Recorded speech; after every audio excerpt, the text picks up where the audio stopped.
আজকে তৈরি করব কুমড়ো পাতার রোল। এই রেসিপিটি যেমন তৈরি করতেও সহজ তেমনই খেতে অপূর্ব। তাহলে চলুন ঝটপট আপনাদের সাথে রেসিপিটি শেয়ার করি। কুমড়ো পাতাগুলো যেন অবশ্যই জালি হয়। আমি চাল আর ডালটা আধা ঘন্টা আগে ভিজিয়ে রেখেছিলাম, এখন সেটা ফুলে গেছে।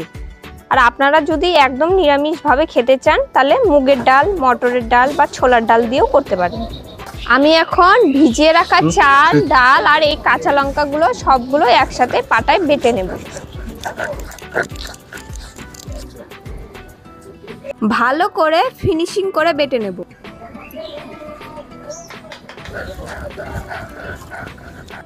সবগুলোকে এইভাবে করে বেটে এক জায়গায় রেখে দেব। আমি পাটায় বেটেছি বলে এটি ঘন হয়ে গেছে। আমি এর মধ্যে জল, লবণ, হলুদ, শুকনো লঙ্কার গুঁড়ো দিয়ে ভালো করে মিক্স করে নেব।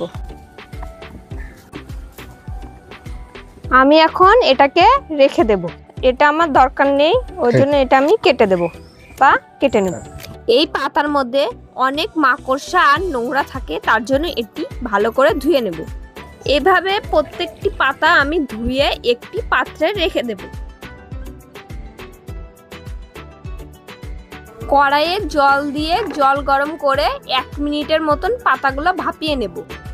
এখন সবগুলো পাতা ভাপানো হয়ে গেছে, তো একসাথে সবগুলো পাতা তুলে নেব।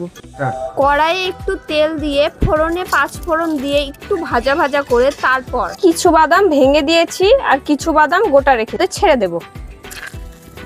বাদামগুলোকে একটু ভালো করে ভেজে নিয়ে তারপর ওগুলো আগে থেকে আমি সেদ্ধ করে রেখেছিলাম, এখন আলুগুলো আমি ভেঙে দেব। আমি হলুদের ছবিটা দেখাতে আমি পারিনি, তার জন্য আমি খুব দুঃখিত। আপনারা হলুদ অবশ্যই দেবেন। লবণ, শুকনো লঙ্কার গুঁড়ো দিয়ে ভালো করে নাড়াচাড়া করে লাস্টে কাসুরি মেথি দিয়ে আলু আর বাদামের পুরটা এখন নামিয়ে দেব। আমি একটা সেদ্ধ করা পাতা নিয়ে তার উপরে পুরটা দিয়ে আমি যেভাবে ভাজ করছি আপনারা ঠিক সেভাবে ভাজ করবেন, করে একটি সুন্দর করে রোল বানিয়ে নেবেন। আমি পাতাটি সেদ্ধ করে নিয়েছি কারণ জানি রোল বানাতে সুবিধা হয়, আর এভাবে প্রত্যেকটি রোল বানিয়ে নেবেন। আর উনুনে কড়াই বসিয়ে বেশি করে তেল দিয়ে তেল গরম করে বাটারের সাথে রোলটি এপিট ওপিট ভালো করে মিশিয়ে এভাবে একে একে গরম তেলে হালকা আঁচে 5 থেকে 7 মিনিট উল্টে পাল্টে ভেজে নিলেই তৈরি।